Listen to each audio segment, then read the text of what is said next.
नमस्कार, आप देख रहे हैं आर हिंदुस्तान न्यूज। आनंद सक्सेना के साथ कानपुर नगर संवाददाता अमित मिश्रा की रिपोर्ट। कानपुर में कोऑपरेटिव स्टेट सभागार में चेयरमैन विजय कपूर की अध्यक्षता में आयोजित प्रेस कॉन्फ्रेंस में उद्यमियों ने उद्योगों पर मंडरा रहे गंभीर संकट पर चिंता व्यक्त किया और मध्य पूर्व के देशों में जारी युद्ध के कारण तेल और गैस की आपूर्ति प्रभावित होने से औद्योगिक नगरी कानपुर का व्यापार बुरी तरह से चरमरा गया है। संकट के मुख्य बिंदु फैक्ट्रियां बंद, कच्चे माल और ईंधन की कमी से लगभग 50% फैक्ट्रियां बंद हो चुकी हैं, जबकि 30% बंदी की कगार पर हैं। आजीविका पर वार उत्पादन से घटे श्रमिकों के वेतन देना मुश्किल हो रहा है, जिससे उनके सामने रोटी और बच्चों की फीस का संकट खड़ा हो गया है।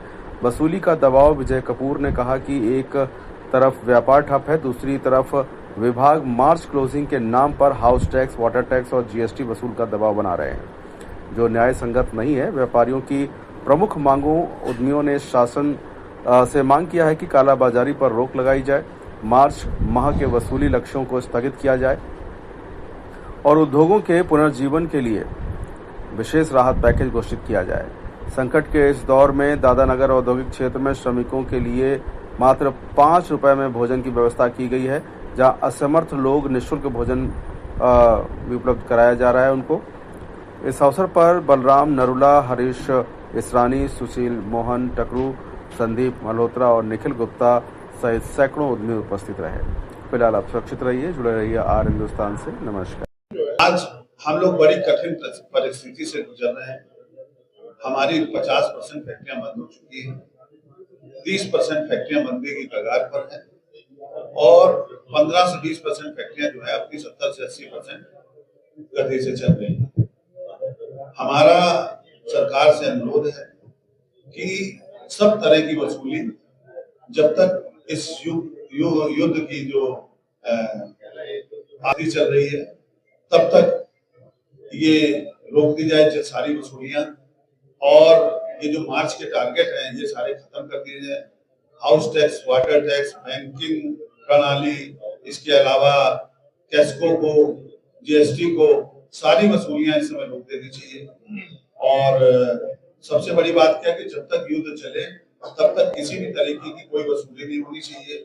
उसके बाद 1 महीने का ग्रेस देकर तब रीस्ट्रक्चर करके हमारे ब्याज वगैरह जितने भी हैं सबको रीस्ट्रक्चर करके, बातचीत करके तब दोबारा जो है हम लोगों पर पेनाल्टी वगैरह लगाई जाए। मेरा ये निवेदन है कि अगर हम लोग 70 साल से आपका टैक्स दे रहे हैं, हर चीज को नियमानुसार आपका हाउस टैक्स दे रहे हैं, वाटर टैक्स दे रहे हैं, बिजली का बिल दे रहे हैं, जीएसटी दे रहे हैं, बैंकों के ब्याज दे रहे हैं, तो क्या इतनी बड़ी त्रासदी में हम लोगों को छूट नहीं दी जा सकती है क्या? अगर हम लोगों को आप छूट नहीं देंगे तो हम लोगों की फैक्ट्रियां बंद हो जाएंगी, तो आप आगे टैक्स लेंगे किससे? अगर एसएमई सेक्टर बंद हो जाएगा तो देश के 70% लोगों का नुकसान होगा। सबसे बड़ी बात है कि हम लोग तो चलो कहीं नौकरी वोकरी कर लेंगे या कहीं ना कहीं छोटा मोटा व्यवसाय कर लेंगे, हमारा मजदूर कहाँ जाएगा? वो अपने बच्चों को लेके कहाँ जाएगा? वो भूखों मरेगा। तो मेरा अनुरोध है कि हमारे मजदूरों को, कामगारों को देखते हुए, हमारे उद्यमियों को देखते हुए, छोटे हमारे व्यापारियों को देखते हुए सबसे इस समय राहत का कोई ना कोई पैकेज दें और सारी वसूलियां स्थगित करा दें जब तक युद्ध चल रहा है, और उसके बाद रीस्ट्रक्चर कर दोबारा चालू कराई जाए। ये मैं अनुरोध करता हूँ सरकार से, वित्त मंत्री जी से और अपने मुख्यमंत्री जी से। जो भी कालाबाजारी करे उस पर सख्त एक्शन होना चाहिए। और उसको पहले आपको याद होगा कि वो 3/5 में जब बंद हो जाते थे लोग, वैसी एक कोई धारा होनी चाहिए जिसकी जमानत नहीं होनी चाहिए।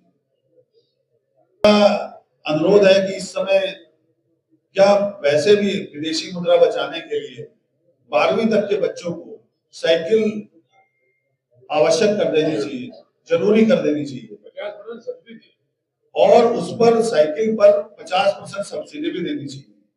तो मेरा उससे क्या होगा, पूरे देश में जो हम लोगों का डीजल लग रहा है, पेट्रोल लग रहा है, तो इसका 30% की बचत आएगी। इसमें 30% की बचत और 30% विदेशी मुद्रा बचेगी। तो हम लोग आत्मनिर्भर की ओर भी चलेंगे, तो बच्चों की सेहत बनेगी, एक्सीडेंटों में कमी आएगी, बच्चे एक से दिखेंगे। जब स्कूल के सारे बच्चे, अगर स्कूल में 1200 बच्चे पढ़ते हैं, 1200 बच्चे साइकिल से आएंगे, कोई कार से नहीं आएगा, कोई स्कूटर से नहीं आएगा, कोई मोटरसाइकिल से नहीं आएगा, तो सारे बच्चे एक से दिखेंगे, समानता दिखेगी, देश का विकास होगा। जब बच्चे एक से रहेंगे, किसी बच्चे में ये भेदभाव नहीं आएगा कि मैं बड़ा हूँ छोटा हूँ, तो इस देश का विकास होगा।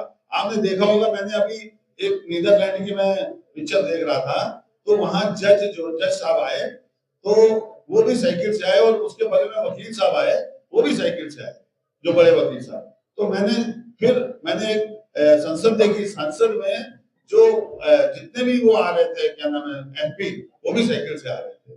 तो ये कोई गलत बात नहीं है कि अगर साइकिल से आए हैं तो उनको नीचे हो जाएंगे। साइकिल से आने वाला और बड़ा दिखाई देगा, या हम आपको वो बड़प्पन दिखाए, तो उसको हम लोग स्वागत करेंगे, पूरे देश की जनता उसका स्वागत करेगी। टोटली मैं बिल्कुल कई सालों से ये बात बोल रहा हूँ, और इस पर ध्यान दिया जाए। हमारा साइकिल उद्योग खत्म होता चला जा रहा है, और साइकिल उद्योग बचाने का भी एक तरीका है, उससे फायदे ही फायदे हैं। सेहत कितनी अच्छी हो जाएगी सब बच्चों की, हम लोग उद्यमियों की। मैं तो आप समझ लीजिए रोज आधा घंटा 1 घंटा साइकिल चलाता हूँ, और मैं इस समय 64 साल की उम्र में जो दिख रहा हूँ वो साइकिल की वजह से।